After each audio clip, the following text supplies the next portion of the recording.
السلام عليكم ورحمة الله وبركاته. معاكم أم علم، بالعربي وبالإنجليزي.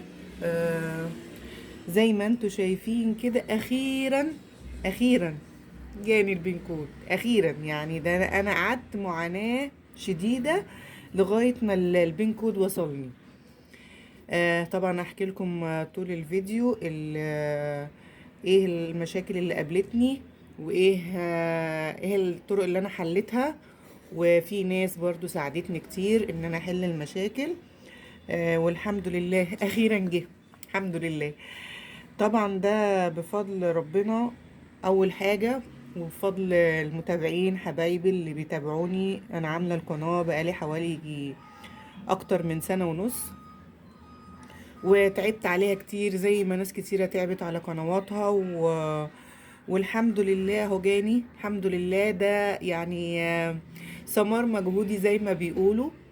وبس طبعا بمساعدة ناس كتيرة ليا، متابعيني اللي بيتابعوني جوه مصر وخارج مصر.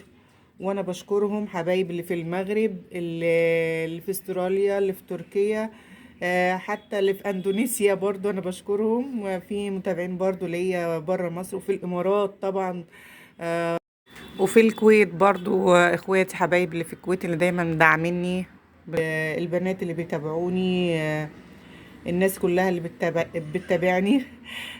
طبعا انا مش عارفة اتكلم لاني بجد انا فرحانة ان البين كود جاني، لانه ما جانيش بالساهل. والله يا جماعة ما فيش حد بيتعب على قناته غير لما بيحس بفرحة البين كود. وطبعا الناس كتير عارفة قوي ان طبعا اللي بتتعب على قناتها ربنا بعد كده بيرزقها. حتى لو في ناس بتفعل ايوه بسرعة، في ناس بتقعد فترة. بس يا جماعة والله فعلا اللي بيتعب على قنواته آه، ربنا بيكرمه برضو في الاخر. ربنا ما بينساش حد وما بينساش مجهود اي حد. هقول لكم بقى نصايح للبين كود اللي جاتني. انا اعوذ بالله من كلمة انا. بعد ما فعلت القناة ال4000 ساعة والألف مشترك، بعد كده ناس قالت لي بقى ايه، ان انا على طول. انا ما كنتش برضو الاول بنزل فيديوهات على طول، يعني ما كنتش بنزل فيديوهات على طول. فناس قالت لي بعد ما القناة بقى ما تتفعل وال4000 ساعة يجولك، مهم قوي ان انتي تنزلي فيديوهات على طول على طول على طول. تمام. ده مبدئيا. بعد كده دخلت على حساب بقى الادسنس بتاعي عشان اعمل حساب ادسنس، ومليت البيانات وكل حاجة بالانجليزي وكل حاجة. اكتشفت بقى اني استنوا مش هجري بيكم على طول. بعد ما كتبت بقى البيانات وكتبت الطلب، المفروض ان انا بعد 21 يوم ان الجواب يجيني. فطبعا ما جانيش. وانا بصراحة قلت ايه، لا سيبيه شوية. قعدت سبته اول مرة لغاية شهرين. يعني قعدت شهرين، ودي كانت اول غلطة انا عملتها. بعد ما تحطي الحساب الادسنس بتاعك وتعملي من اول مرة، بعد 21 يوم يعني تستني مثلا 25 يوم وتشوفي الطلب جالك ولا لا. لو ما جاش تعيد الطلب تاني لو انت متأكدة من بياناتك. لو انت متأكدة من بياناتك. برضو بعد كده طلبته تاني بعد الشهرين، بصيت لقيت الاعلانات عندي وقفت. طبعا انا طولت، ما عملتش البين كود على طول. ما طلبتش اللي هو المرة التانية. احنا لينا 4 مرات. اول مرة بعد 21 يوم انا استنيت شهرين، اكتر من شهرين كمان. بصراحة يعني قلت خلاص مش هيجي. بعد كده استنيت، لقيت نفسي ان انا بعمل لقيت الاعلانات وقفت عندي. مش عارفه ليه. فطلبت تاني. خلاص قلت بقى الحمد لله. طبعا الارباح وقفت. انتوا عارفين ان الاعلانات هي هي اللي بتجيب الارباح. فقلت خلاص قدر الله ما شاء فعل، بقى مش نصيبي الفترة دي ان انا انزل ربح او حاجة. وكنت شغالة برضو على قنواتي وبنزل فيديوهات عشان قناتي ما تقعش. بعد كده لقيت نفسي ان انا بعمل بين كود، بقدم الطلب تاني، وبروح البوسطة كل شوية، وبروح كل اسبوعين، بروح كل اسبوع بروح. لقيت الموضوع فيه ايه، لا يعني هو ادسنس نسيني خالص. واكتشفت بقى، بصوا بقى، دي حاجة مهمة قوي في البيانات يا جماعة، والله انا ما كنتش عارفاها، وممكن تكون في ناس كتيرة واقعة فيها.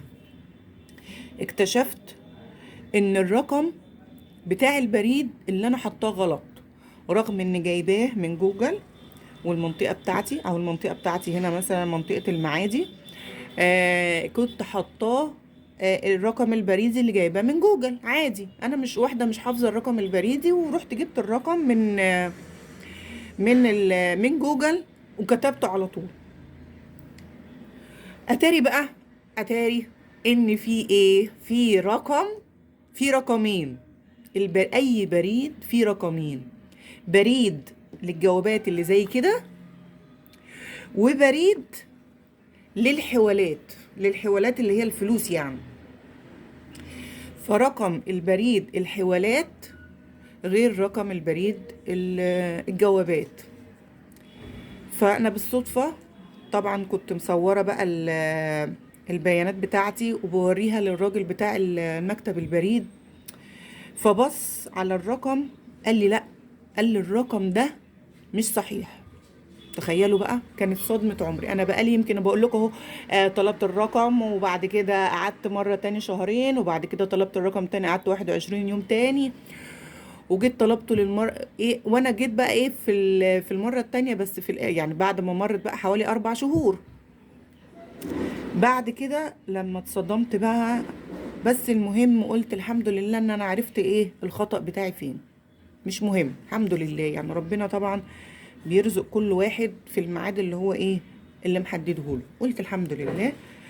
روحت البيت بقى، كان فاضل ايه، كان فاضل حوالي 3 ايام 4 ايام على على ال21 يوم اللي هو المرة التانية يخلص.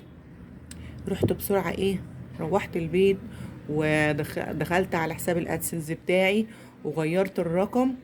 وبعديها كده بحوالي ايه، يعني خلاص كانت الطلب الاولاني ايه، خلاص، يعني غيرت الرقم، وعدوا اللي هم ال3 4 ايام الفاضلين من 21 يوم. رحت طالبة، خلاص بقى يعني قعدت فترة. بعد كده بعد ما خلصوا ال21 يوم التانيين، رحت عاملة إعادة طلب.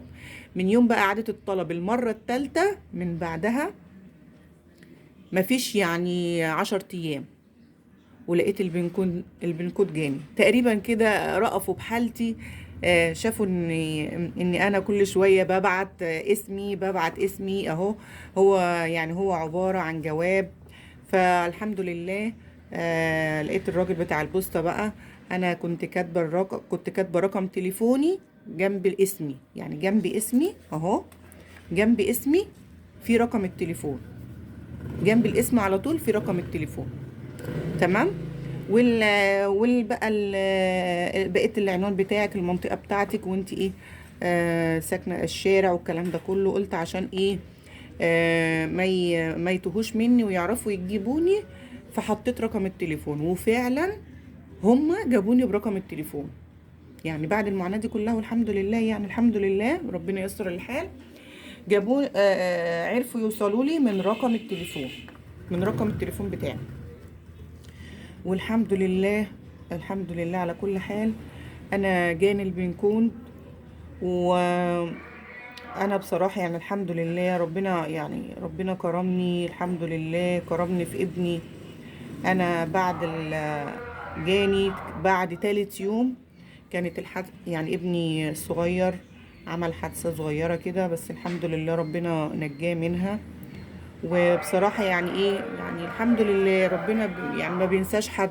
والحمد لله برضو ربنا كرم واسع، نجى ابني الحمد لله، وبعت لي الادسنس وطبعا ده كله بفضل دعاء الناس. وانا من الفيديو ده وانا بحب اشكر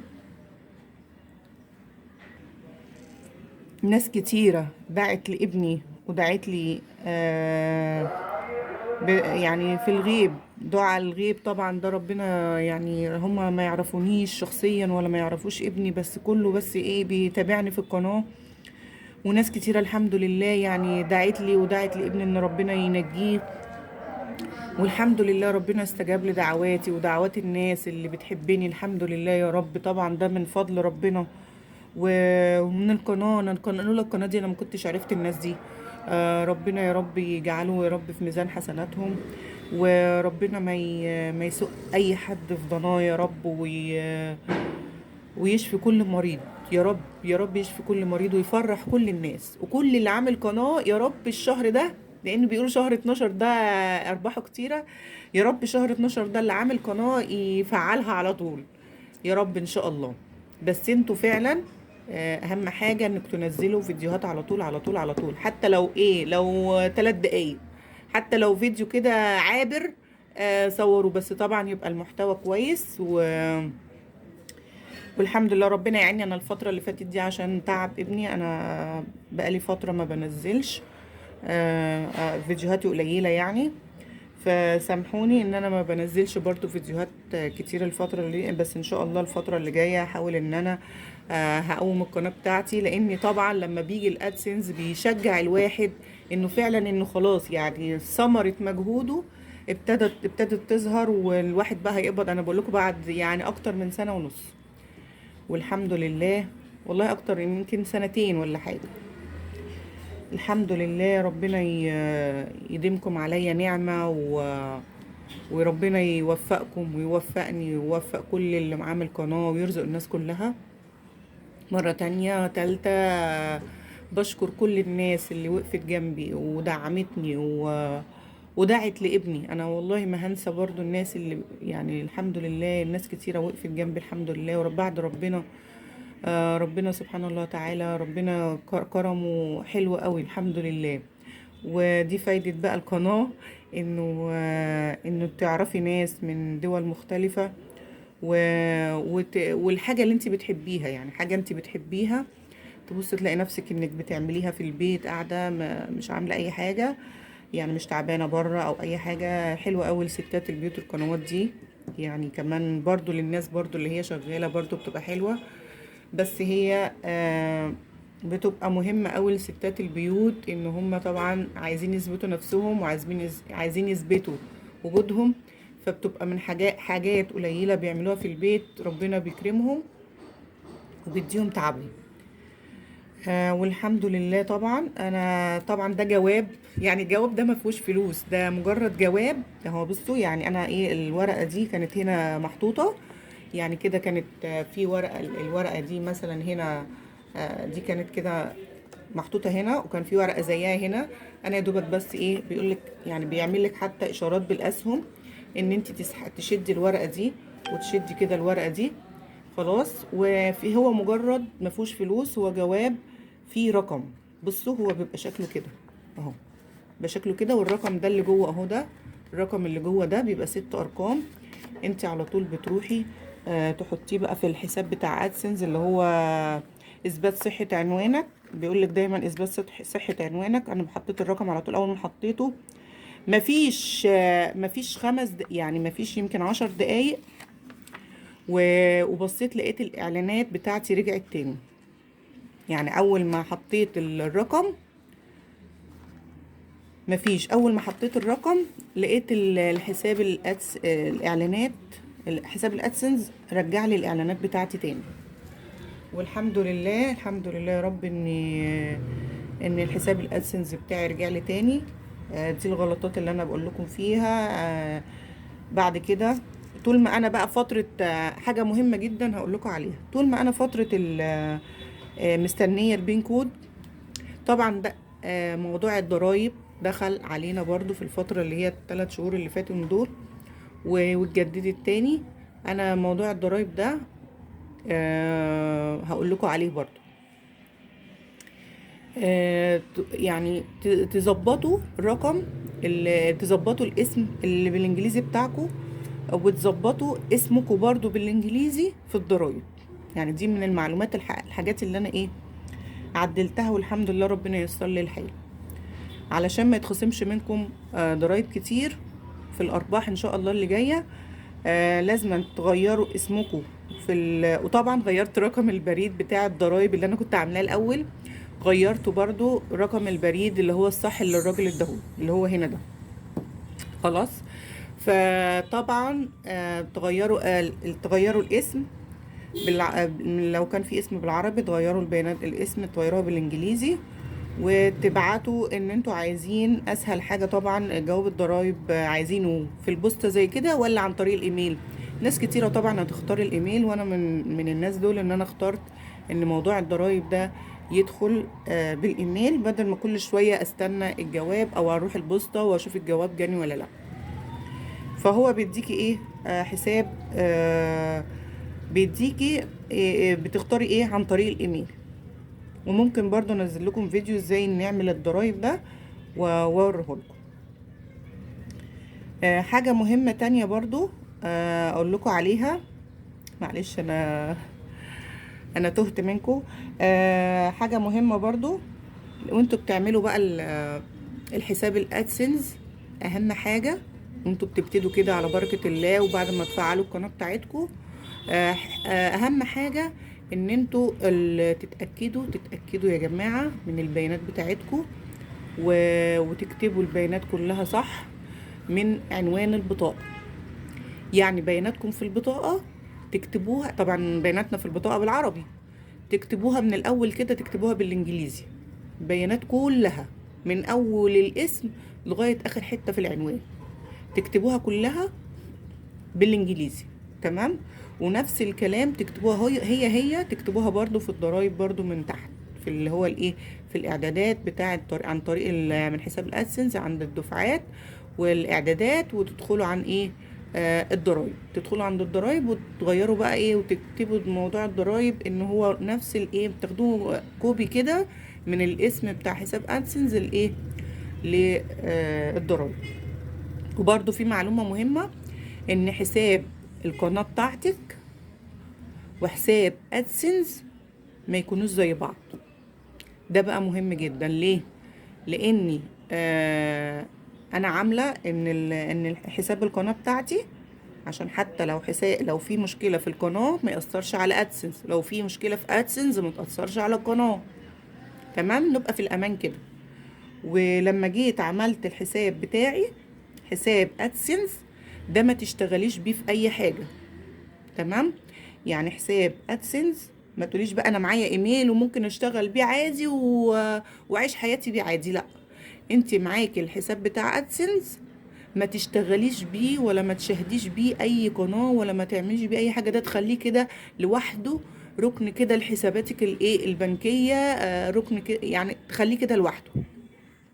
برضو خلينا في الامان علشان في الله اكبر، يعني في ناس كتيرة حساباتها برضو اتقفلت بسبب انه ادسنس من حسابك اللي في ادسنس اليوتيوب عرف ان انت بتشاهدي القنوات التانية، او ان انت مثلا ممكن بتعملي تبادلات مع ناس تانية، ممكن تعملي حفلات، تعملي فاهمه. فانت حساب ادسنس دون ما تجيش ناحيته خالص، ده كده خليه لجوجل وادسنس بس.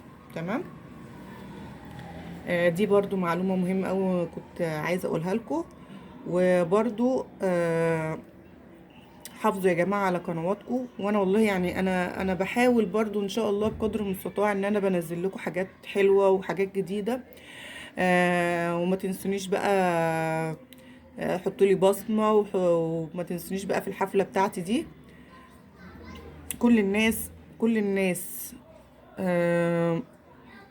ما تأثروش ابدا في قنواتكم، وبنصح نفسي قبل ما بنصحكم، لان انا لما قعدت فترة ما عملتش فيديوهات، انا الارباح عندي نزلت والاشتراكات برضو نزلت. بس الحمد لله كل ما الحاجة الوحيدة اللي بتخلي ارباحك تبقى ثابتة وخلي ارباحك حلوة وتبقى يعني ما تحسيش ان هي نزلت كتير او اشتراكاتك كتير، الفيديوهات. حتى لو انت شغاله جروبات، حتى لو انت شغاله اي حاجه، برضو اهم حاجه يا جماعه ان انتوا تنزلوا فيديوهات. مهم قوي ان انتوا تنزلوا على الاقل يعني فيديوهين في الاسبوع، فيديوهين في الاسبوع. ومهم اوي العروض، مهم اوي المشاهدات. نوعي في المشاهدات، يعني مش لازم بس في اليوتيوب. ناس كتيرة تبقى برضو عايزة. حاولي تعملي على الفيس، تعملي حساب برضو على الفيس، تودي قنواتك هناك، تنشري قنواتك هناك على الانستجرام، على اي متصفح او اي موقع. ودي فيديوهاتك هناك علشان تتشاهد من اكبر ناس، ويبقى لك جماهير كتيرة قوي. انا بحاول على قد ما اقدر ان انا برضو ان انا اعمل الموضوع ده علشان قناتي تتشاف. مهم اوي ان انت تعملي مشاركات في المواقع او الصفحات اللي هي الفيس والانستجرام والحاجات دي كلها. بتبقى حلوة اوي للقناة وبتتشاف. حتى لو محتواكي يعني مش قوي، بس والله بتتشاف. حتى لو بتتشاف في الاول كده، وبعد كده انت لما بتلاقي بقى ان في جوجل جالك ادسنس وحاجات كده، بتلاقي نفسك ان انت بتطوري من نفسك، لان انت بتبقي عايزه ان المحتوى بتاعك بيبقى احسن. واهم حاجه يا جماعه المحتوى فعلا. طوروا من نفسكم. والحمد لله، الحمد لله. هفضل اقول الحمد لله الحمد لله طبعا على كل حال. ربنا نجى ابني الحمد لله، وبعت لي جواب ادسنس. الحمد لله، ربنا كرم وواسع قوي يا جماعه والله يعني. ربنا يكرمكم ويكرمني ويكرمنا يا رب كده دايما في الخير، ودايما يا رب كده نساعد بعض في كل حاجه. آه ما تنسونيش بقى تعملوا بصمه للفيديو لو عجبكم. واللي لسه ما اشتركش معايا يشترك في القناة. آه وطبعا هكون مبسوطة قوي اللي يشترك معايا ويتابعني. ربنا يا رب كده يديمكم عليا ويخليكوا ليا يا رب دايما في الخير. وقولوا لي بقى ايه رأيكم في القناة لما انا غيرت المحتوى او نوعت في المحتوى بتاعي. كان الاول القناة بتاعتي طبخ بس، وشوية كده يعني حاجات بسيطة، لو فيها دروس او حاجة. بس دلوقتي انا قررت ان انا اخلي قناتي الاول. قناتي كانت مطبخ ام علم، دلوقتي ام علم بالعربي وبالانجليزي. فزي ما انتوا شايفين كده اسم القناة بالعربي وبالانجليزي ام علم، علشان قلت انوع. يعني كده في قنوات كتيرة بقت طبخ. لازم تبقى الناس متخصصة اوي في الطبخ، يبقى ليها. مش كل القنوات يعني برضو متشافة بتاعة الطبخ، مش شافة كويس. بس انا الحمد لله قناتي برضو الحمد لله كانت متشافة. بس قلت انوع بقى في الفيديوهات بتاعتي. بطبيعة الانسان يعني طماع شوية، عايز مثلا فكرة. في فكرة عجبتني مثلا بتاعة المجوهرات. في فكرة مثلا للعروض اللي هي الحاجات الادوات المنزلية برضو عجبتني. فقلت ليه لا؟ يعني لما الواحد يعمل كده ليه لا، طالما اليوتيوب مش قايل عليها لا. فقلت بقى ان انا اغير او ان انا انوع. انا ما غيرتش، انا زي ما انا برضو هفضل في الطبخ. وبرضو هنوع ان انا مثلا لو عجبتني حاجة هوريها لكم.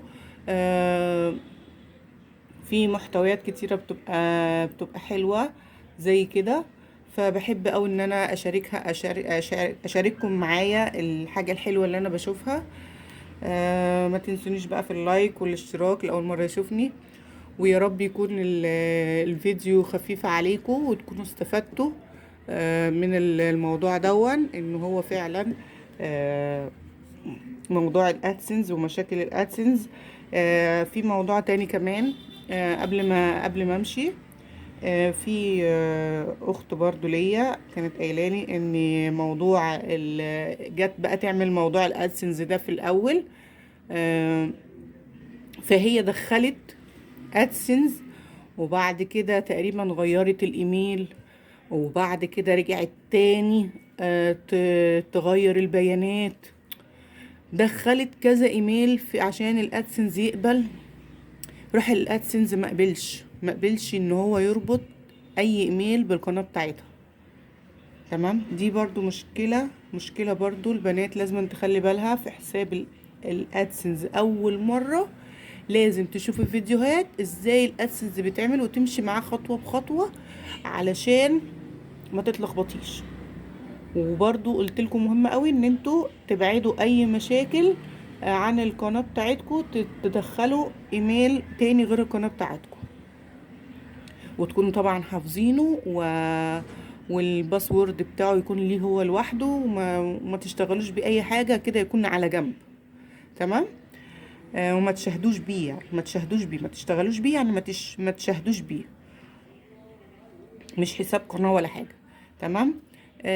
برضو الأخت دي راحت طبعا لما عملت بقى ادسنس ورجعت تاني غيرت ادسنس تاني وغيرت في البيانات تاني. فانا سألت حد يعني بيفهم في موضوع الادسنس دون، الاستاذ من الامارات، ربنا يديه الصحة يا رب، ربنا يخليه يا رب كده. فقال هو رد على طول اول ما قلت له الموضوع ده مع البنت، فقال لي اللي بيعمل كذا مرة ادسنس ويعني يقعد يلخبط بقى في موضوع الحسابات ويدخل حساب تاني والحساب تاني لغاية ما الادسنس ما يرفض اي حساب الادسنس، كان ليها حل. ايه الحل بقى؟ انها تشوف اول حساب ادسنس هي دخلته، يعني اول ايميل اول بيانات في الادسنس هي وبتعمله، تمسكه هو ده، تجيب يعني تاخده وتعدل فيه، تعدل في اول حساب ادسنس وتعمل بياناتها صح. هو ده ده الحل.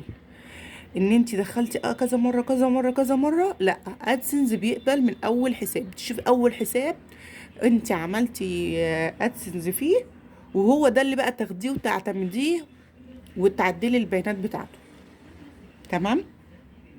وربنا بقى يوفقنا في دي. بقى مشاكل كتيره واجهتني في ادسنس لغايه ما ادسنس ما جاتني، كانت مهمه اول موضوع يا جماعه، والله فعلا انصدمت. موضوع اللي هو البريد، الرقم البريدي، انه في رقم بريدي للبوسطه وفي رقم بريدي للفلوس. ففي ناس كتيره ممكن ما تاخدش بالها من الموضوع ده. لا، وفي ناس كتيره متعطله، ممكن تبقى كاتبه بياناتها صح وعنوانها صح وكل حاجه صح، وتتفاجئ انه لسه الاسنز ما جاش. لا، الرقم البريدي اللي هو الرقم بيبقى بيتكتب من تحت ده، انت كاتبه الرقم صح تبع تبع المنطقه بتاعتك، بس في رقمين. تمام. في رقمين، رقم للبريد للجوابات، وفي رقم للحوالات تحويل الفلوس.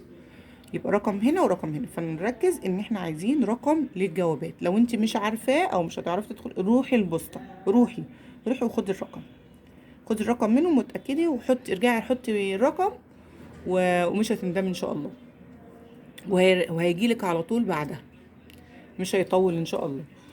تمام. ده بقى دي كانت الخلاصة في موضوع ادسنس، وكنت حبيت ان انا ادخل اشكر الناس اللي ساعدتني عشان انا اوصل ل لادسنس ده. وطبعا بفضل ربنا بشكر ربنا اول حاجة، وبشكر الناس كلها اللي وقفت معايا من اول ما ابتديت القناة لغاية دلوقتي. وبعدين انا كتر الفيديوهات برضو يا جماعة، والله انا فعلا يعني مقصرة فعلا في حق قناتي ان انا ما بنزلش فيديوهات على طول. والله يا جماعة، والله حتى لو الفيديوهات مش متشافة كتير، ادسنس بيحطك تحت عينيه انك انتي على طول بتنزلي. مجرد ان انتي بتنزلي فيديوهات، ده والله يا جماعة موضوع مهم قوي. يعني موضوع انا بنصح نفسي قبل ما بنصحكم، ان موضوع ادسنس لما بيلاقي القناه مهتم، لما بيلاقيك انت مهتمه بالقناه وبتنزلي فيديوهات عليها، حتى لو فيديوهات قصيره، فيديوهات طويله، فيديوهات ساعه، فيديوهات 10 دقايق، اي حاجه، طالما انت مهتمه بالمحتوى بتاعك ومهتمه انك انت بتنزلي، الادسنس بيشوفك وبيعليكي وبيرفعك حتى لو انت مشاهداتك قليله. تخيلوا بقى. وطبعا ما ننساش بقى كومنتات، تحطي له كومنتات حلوين دلوقتي اليوتيوب مهتم قوي بموضوع الكومنتات التعليقات. لانه دلوقتي بقى يمسح لايكات كتير، بقى يمسح اشتراكات كتير، بس بقى اللي بيثبت اللايك وبيثبت الاشتراك. يعني يا جماعة لما تيجوا تشتركوا لي او تيجوا تحطوا لايك، يعني يا جماعة لما تحطوا بصمة او تحضروا الحفلة، ماشي، ما تنسوش التعليق الكومنت يا جماعة مهم قوي، بيعلي الفيديو وبيعلي اللايك وبيعلي الاشتراك، ماشي، وبيخلي البصمة موجودة وبيخلي الحفلة موجودة. تمام. اشوفكم بقى على خير وفي فيديوهات تانية ودايما كده شجعوني شجعوني شجعوني، ماشي. شجعوني. هو ده اللي بيعلي، ماشي، هو ده اللي بيعلي، ايوه كده. هو ده اللي بيعلي. وتعليقات برضو حلوة انا متقبلة، تعليقات برضو آه يعني مش مشجعة برضو انا متقبلة. المهم ان انا احس ان انتوا متابعيني. وربنا يا رب كده يقدم لنا الخير دايما وليكوا وربنا معاكم. والسلام عليكم ورحمة الله وبركاته. ما تنسوش بقى في التعليقات تباركولي على ادسنس. تمام. والسلام عليكم ورحمة الله وبركاته.